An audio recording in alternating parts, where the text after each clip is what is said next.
Sa unang pagkakataon daw mga tol, for the first time sabay nagsidatingan sa Maynila ang mga warship.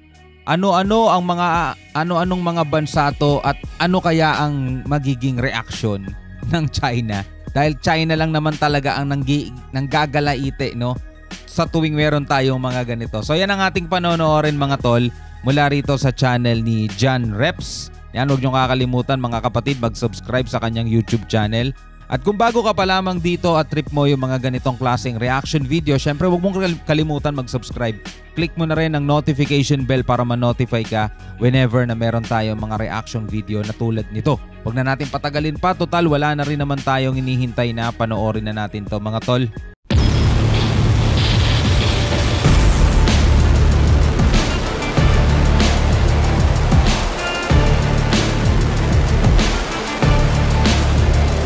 Sa paghahanda ng Pilipinas at mga kaalyadong bansa ay nagsidatingan ng 7 barkong pangdigma ng iba't ibang mga bansa para sa Indo-Pacific Endeavor na isasagawa sa Pilipinas. Kaya sa bidyong ito ay aalamin natin ang mga detalye at kung ano-anong mga barko nga ba ang mga ito. 7 barkong pandigma mga kapatid ng iba't ibang mga bansa. Yan. Malamang ano yan? Japan, Amerika, Australia.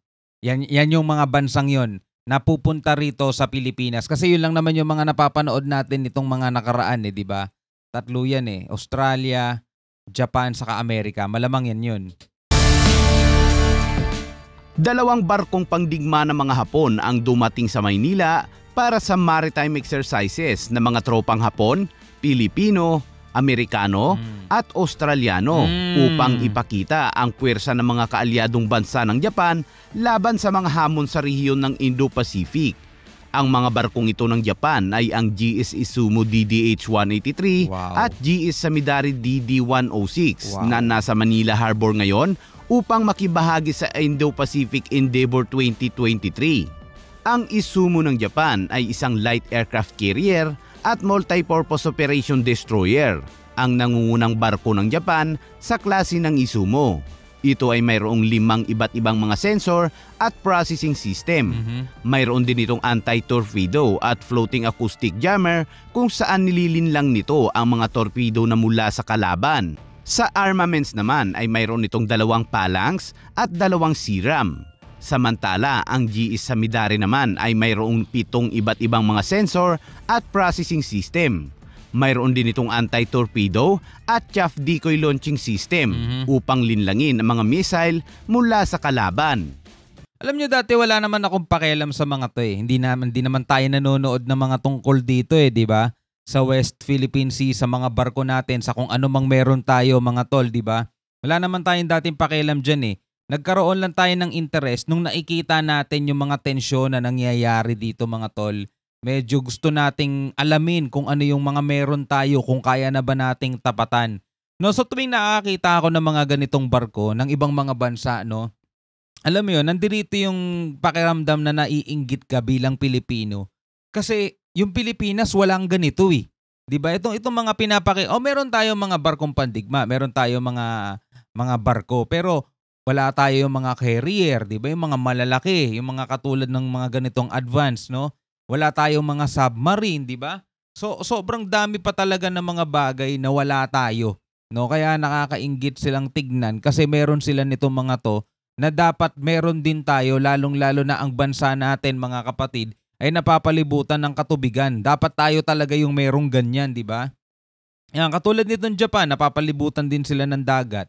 Diba? Wala naman sila yung parang tipong katulad ng China na sa kabilang bahagi nila bansa na rin agad. Diba yung south lang sa kanila ang may dagat. Sa atin talagang napapalibutan tayo ng katubigan Kalat-kalat na pulo pa tayo Dapat talaga tayo maraming ganyan pero wala diba? Kaya nakakainggit din no? At sa armaments naman ay mayroon itong isang Otto Milara 76mm gun, 2 20mm phalanx, 8 anti-ship missiles, 2 324mm torpedo tubes, at 16 self-vertical launching system at anti-submarine helicopter. Ayon sa Japanese Embassy sa Maynila, taglay ng 2 barkong ito ang 880 na mga sundalo kasama ang mga crew.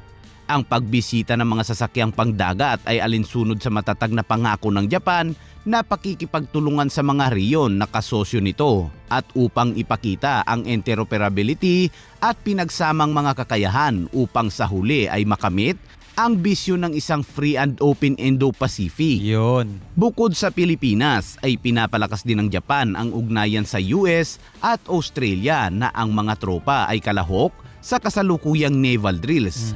Sa Huwebes ay magsasamang maglalayag ang Japan at 3 bansa.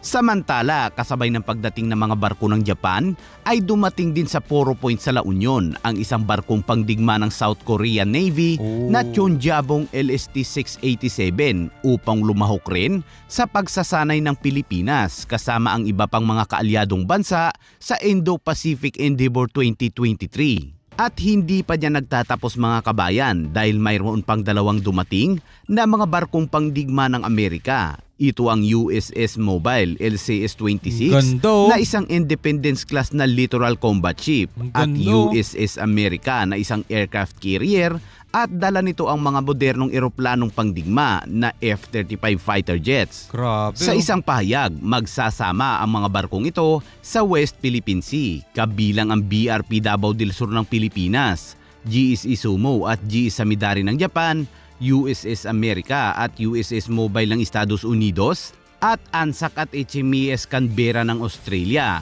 Kita mo yung itsura ng barko ng ng Amerika. Ang ganda, no? Talagang futuristic ang datingan, no? Ang gaganda. Tapos yung mga eroplano nila. Meron na rin tayong ganong eroplano. Alam ko, helicopter pala. Meron na tayong ganong helicopter, yung manipis lang, yung payat lang. Ang ganda. Hindi na nabanggit kung kasama dito ang South Korea. At sa mga solid viewers naman natin na laging nakasubaybay sa mga bagong upload natin, ay shoutout po kila.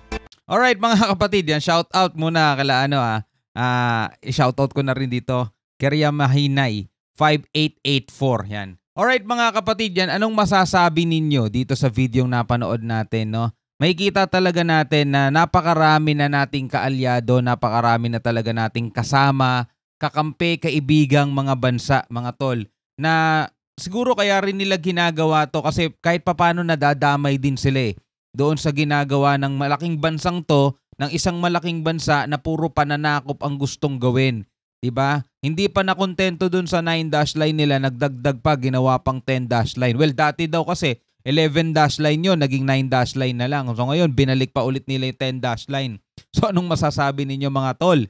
No, sa tingin ba ninyo kailangan talagang humabol na ng humabol ng Pilipinas o relax lang tayo? No? Ano sa tingin ninyo? Comment kayo sa baba. Maraming salamat sa inyong panonood sa ating reaction video. Syempre, huwag niyong kalimutan mag-subscribe kay John Reps mga tol. Hanggang sa muli, ako nga pala si Shobal D.